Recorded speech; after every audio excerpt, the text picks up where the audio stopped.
Vamos lá, tem 3 minutos ainda aí. A gente vai se preparando, tá? São 20 horas e 57, 8h58. Daqui 2 minutinhos a gente começa aí essa live sobre o Apocalipse, tá? Eu particularmente tenho apreciado muito, gostado muito dessa experiência de live. Eu anteriormente nunca tive essa experiência de uma forma tão intensa, né, de estar pregando dentro do público digital.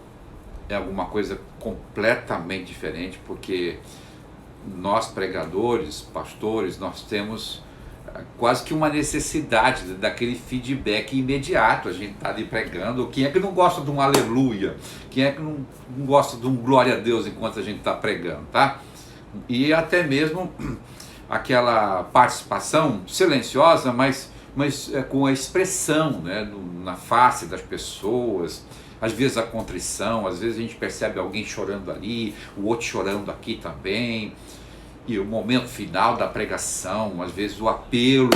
Então, não faz parte do mundo digital, mas quem faz a obra é o Senhor. Quem convence de tudo, né, especialmente do pecado, da justiça e do juízo, é o Espírito Santo de Deus. Então a gente consola, a gente conforta o nosso coração com essas verdades que são bíblicas. Eu costumo ir sempre para a Bíblia. O que é que a Bíblia fala sobre isso? Esses dias uma irmã, aqui dentro do tema do Apocalipse, mandou uma pergunta e disse assim: pastor, eu tenho ouvido muito pregações, eu tenho desde há muito tempo, né? Eu sou de uma determinada igreja, denominação, não vou citar qual é, mas ela disse assim: eu tenho ouvido muito que antes do arrebatamento da igreja, antes de acontecer o arrebatamento da igreja, vai acontecer um grande avivamento sobre a face da terra, tal. E a gente vê muito o profeta Joel sendo citado. Eu mesmo já ouvi várias pregações sobre isso.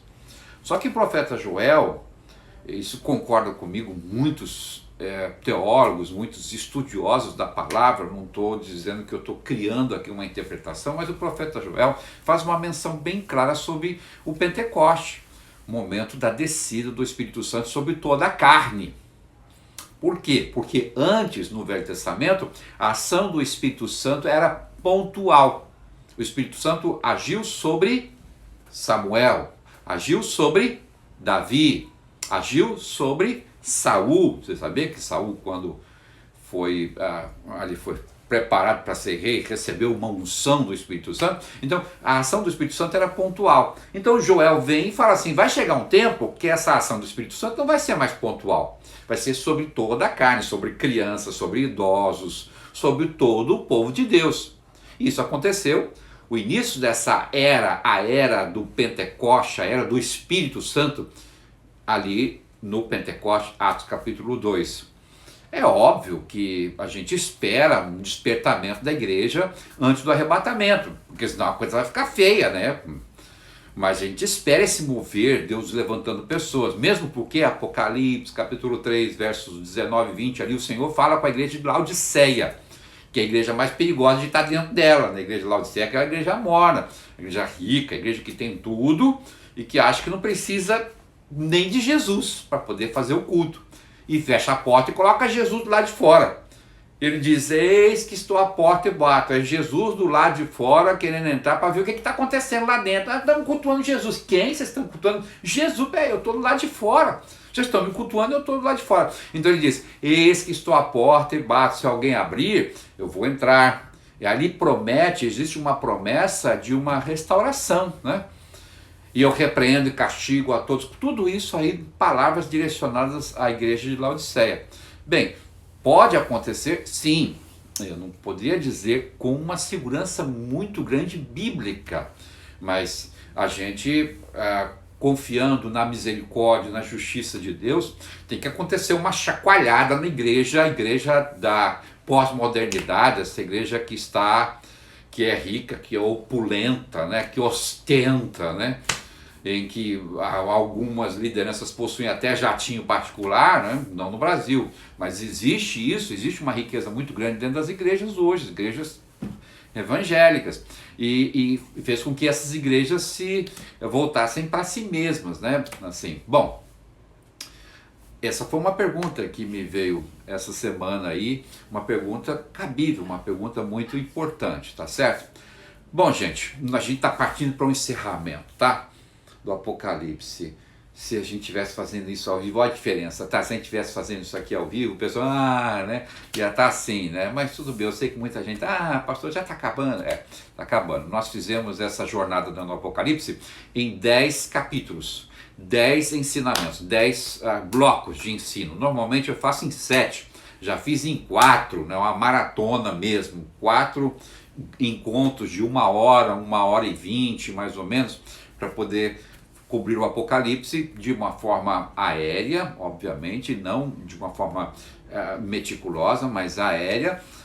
E hoje nós estamos então no nosso 8º capítulo. Nós vamos estudar a partir de agora capítulo 16 e 17, porque são blocos de pares, tá? 16 e 17, 7 taças, capítulo 16, revelação da grande prostituta, capítulo 17, 18 e 19, que é a queda da Babilônia e a batalha do Armagedon, tá? No Vale de Megido, capítulo 20 e 21, 20, milênio, junto já com o juízo final, e o 21, novos céus, nova terra e eternidade com Deus. Hoje, especificamente, a gente vai estudar sobre as 7 taças, tá? Eu gostaria muito que você entendesse o que eu tenho para falar para você hoje sobre as 7 taças. As pessoas confundem muito. Confundem 7 trombetas com 7 taças. Aí alguns dizem assim, pastor, mas ali está se referindo à mesma coisa? São os mesmos eventos?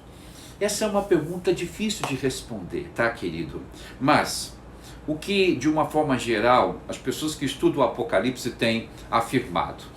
Taça transbordando é como se tivesse excedido um limite. É como se tivesse chegado num ponto agora insuportável, então vai transbordar. As 7 trombetas, os eventos relacionados às 7 trombetas e as 7 taças estão conectados.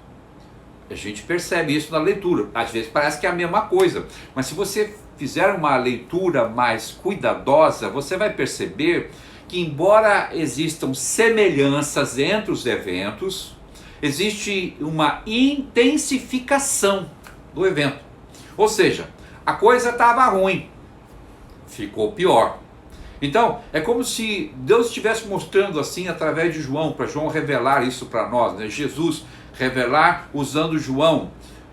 Vai ficar muito ruim em dado momento na grande tribulação, mas espera aí, porque vai complicar. Sabe aquela expressão assim, já chegou numa situação tão ruim que não dá mais para complicar.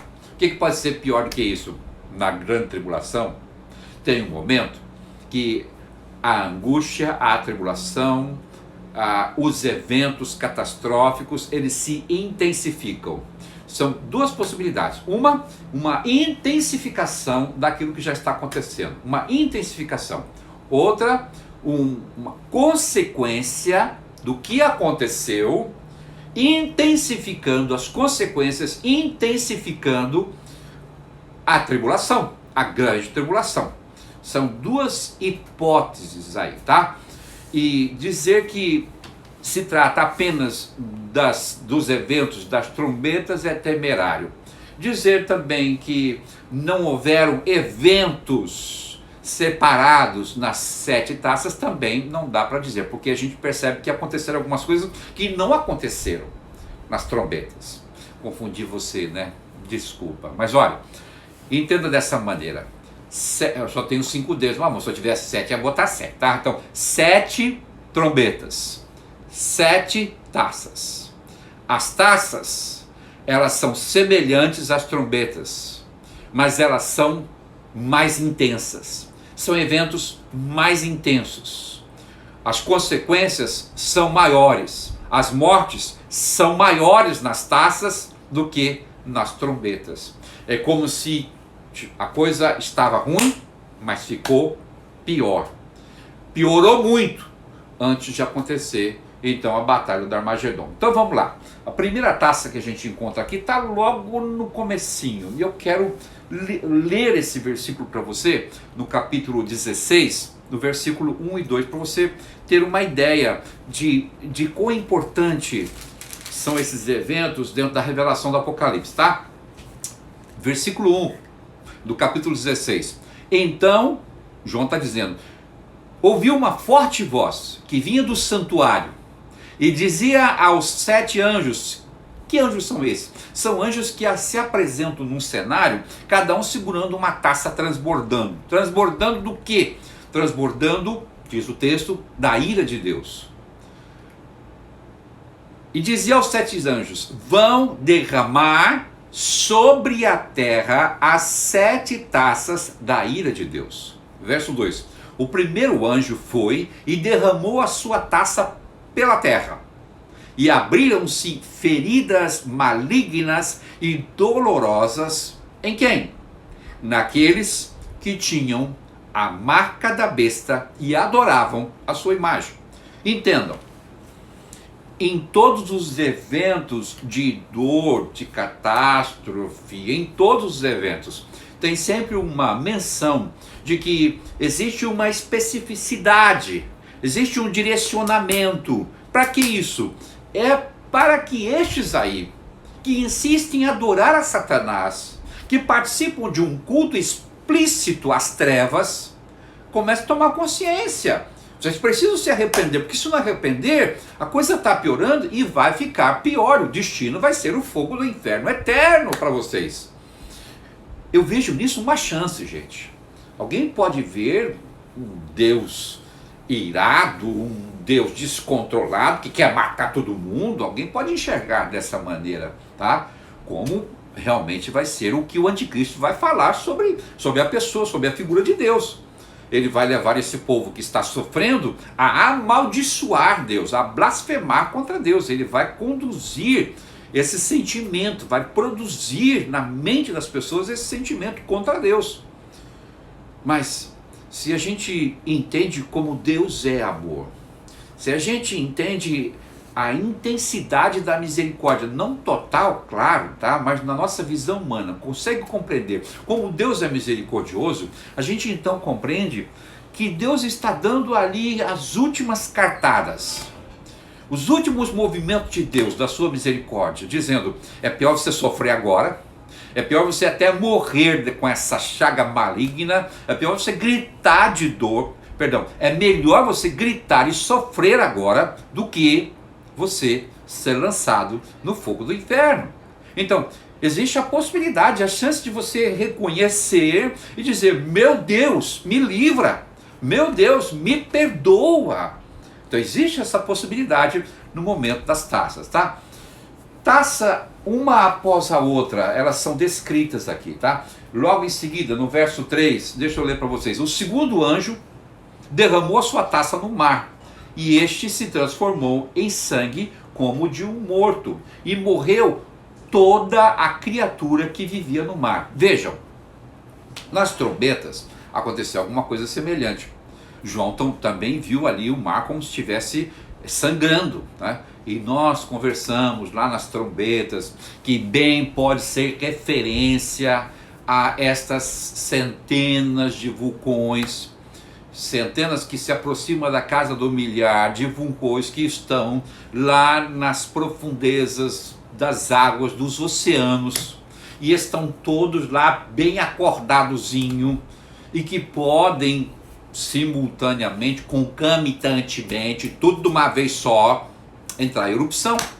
Mas lá nas trombetas morreu apenas 1/4 dos animais marinhos, e agora morreu tudo.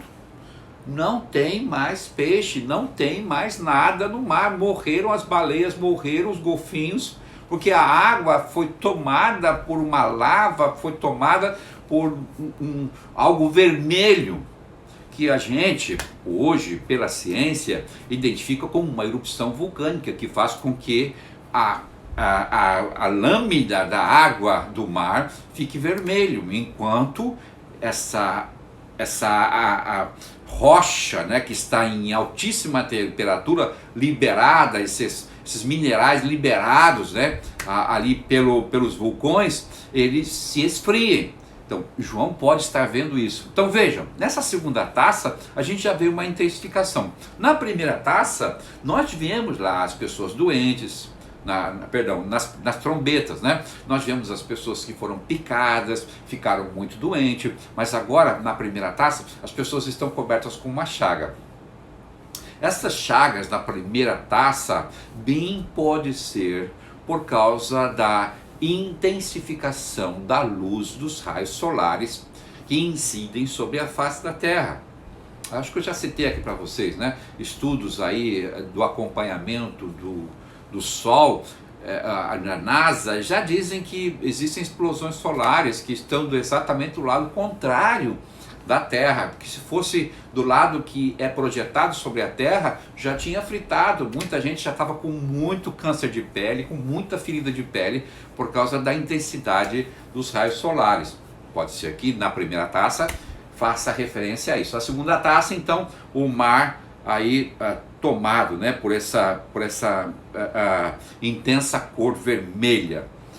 Bom, o terceiro anjo agora derramou a sua taça nos rios. Lembra lá que nos rios também as águas ficaram amargas, né? E agora os rios, veja, e nas fontes de águas, e eles se transformaram em sangue.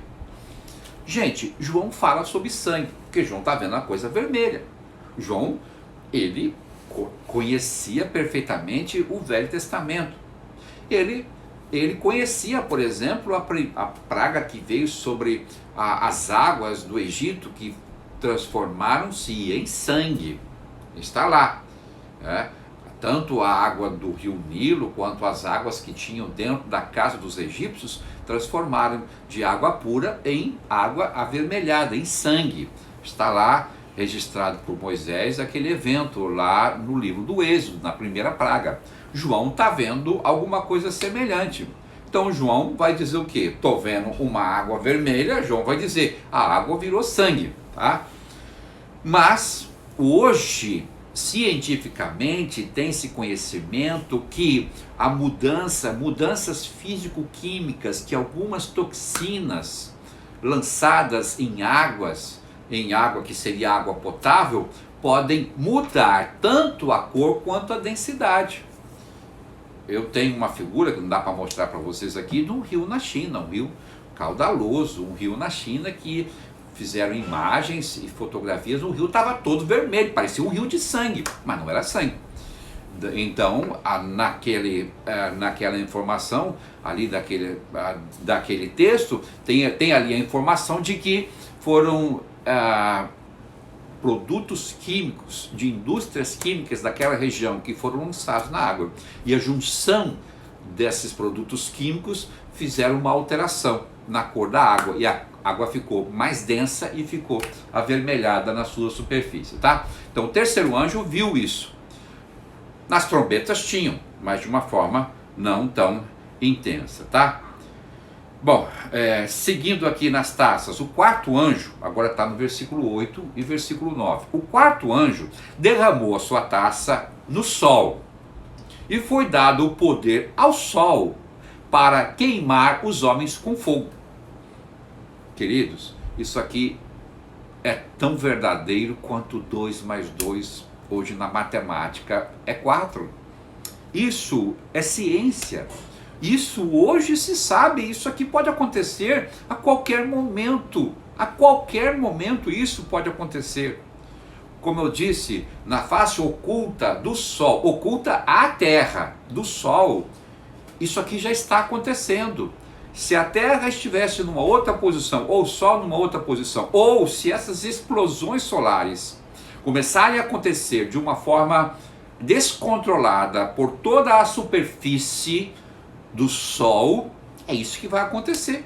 As pessoas vão ter feridas, vão ser queimadas pelo forte calor. E veja, e eles foram queimados pelo forte calor e amaldiçoaram o nome de Deus, que tem o domínio sobre essas pragas. Contudo, ainda se recusaram a se arrepender e a glorificá-lo.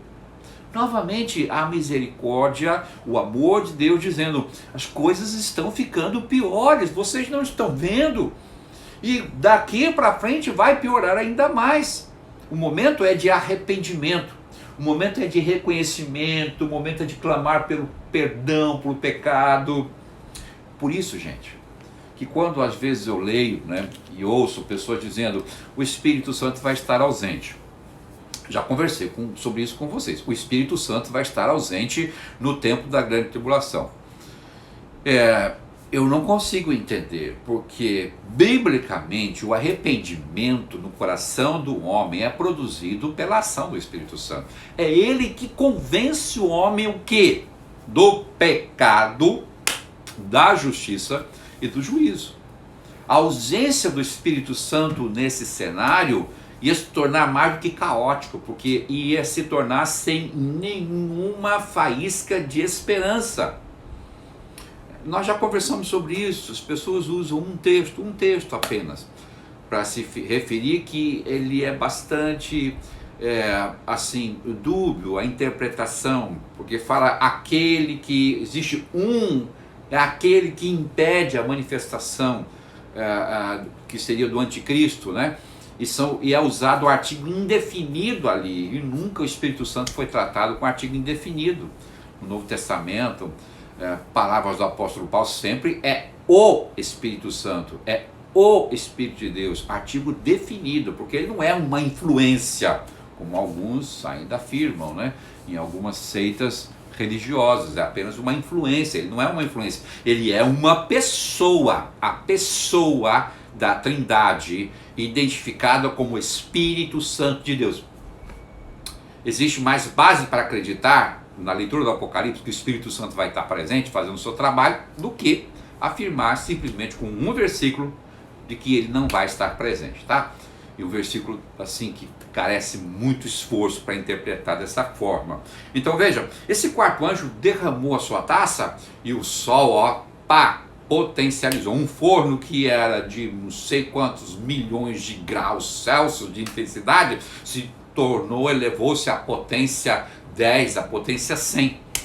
E esse sol, então, incidindo seus raios sobre as pessoas, quem sabe, por questão de minutos, de segundos, né, vão desenvolver no seu corpo feridas queimadas pelo sol, tá? Bem, gente, no prosseguimento nós temos a quinta taça. O quinto anjo, capítulo 16 ainda, versos 10 e 11. O quinto anjo derramou a sua taça sobre o trono da besta. Gente, o anticristo terá um quartel-general. Isso é sabido até pelos produtores cinematográficos aí. Sempre que eles vão fazer um filme sobre o Apocalipse, sempre tem um quartel, um QG da malignidade. Então isso aí, até, como diz, até a mula está falando sobre isso, tá? O anticristo terá um quartel-general, mas não vai ter isento, não vai ter uma cúpula protetora, não vai ter um escudo laser protetor, não vai ter nada disso perante o poder de Deus. Esse quinto anjo derramou exatamente na área do maior domínio do anticristo, tá? A sua taça.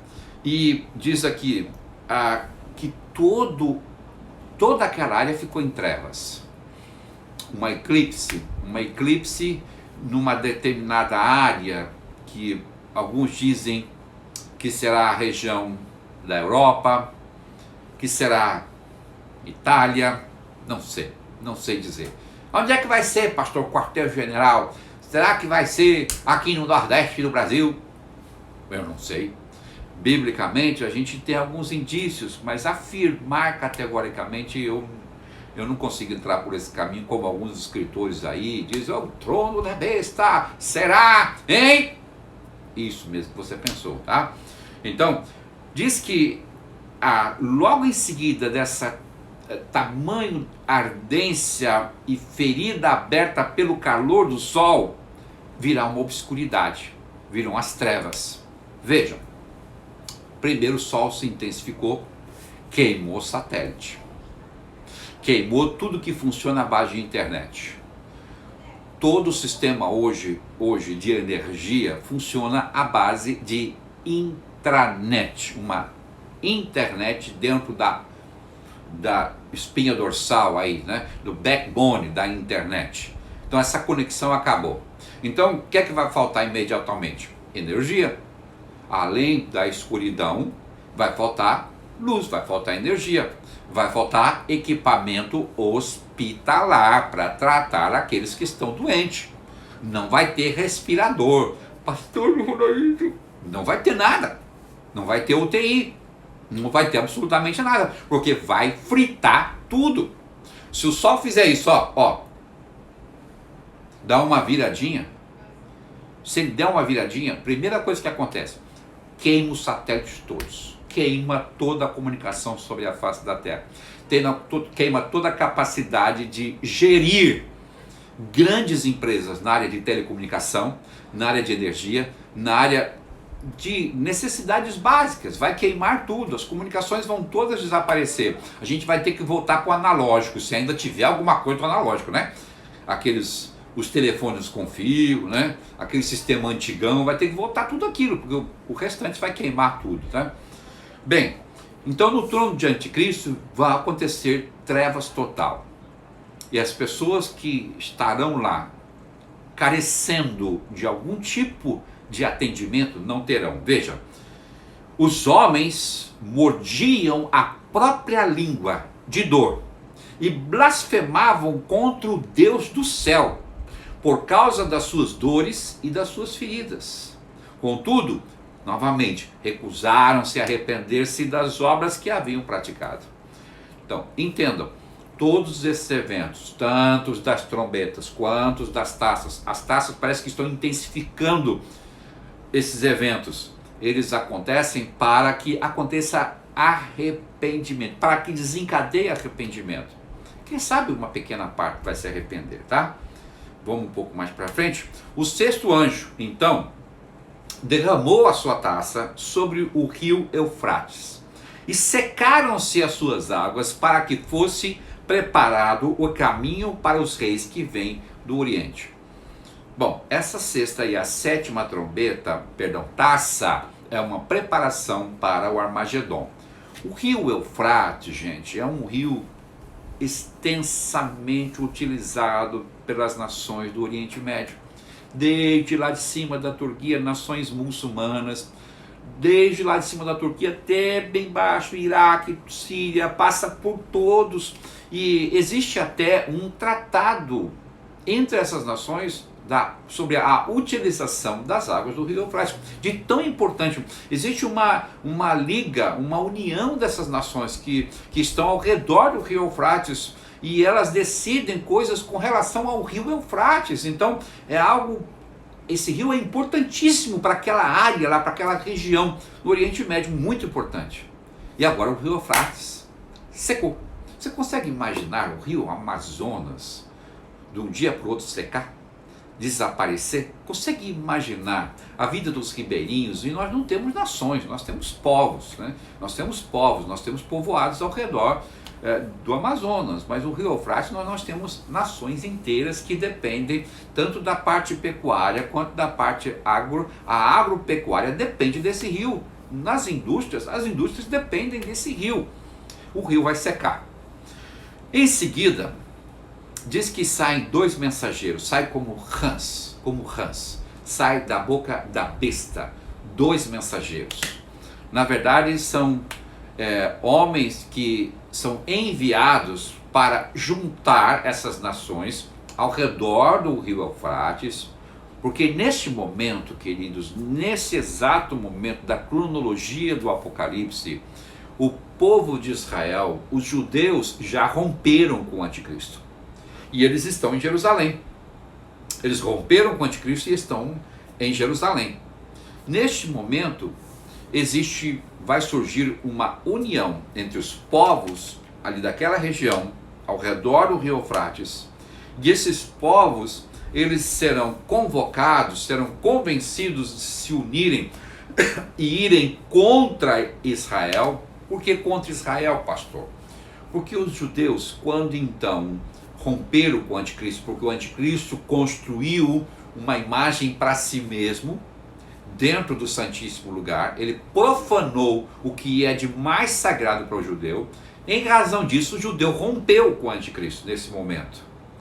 E então as palavras das duas testemunhas, que testemunharam por 3 anos e meio o início da grande tribulação, começam agora a fazer efeito. E as verdades ditas por Jesus nos seus discursos apocalípticos, no Sermão da Montanha, palavras de Jesus, palavras de Paulo, palavras de Pedro, o Novo Testamento começa a fazer sentido para esse povo. E começa, eu acredito, uma conversão, a ponto de eles se levantarem contra o império do anticristo. Então, o objetivo do anticristo, nesse exato momento, é exatamente levantar um exército e se empenhar em exterminar da face da terra uma nação identificada como nação israelita, o povo judeus, os judeus, tá? Por quê? Porque esses judeus estão fazendo um movimento, eles estão fazendo um retorno passado, obviamente, e identificando aquele que nós rejeitamos, Jesus o Cristo, aquele era o Messias, e não este é o Messias.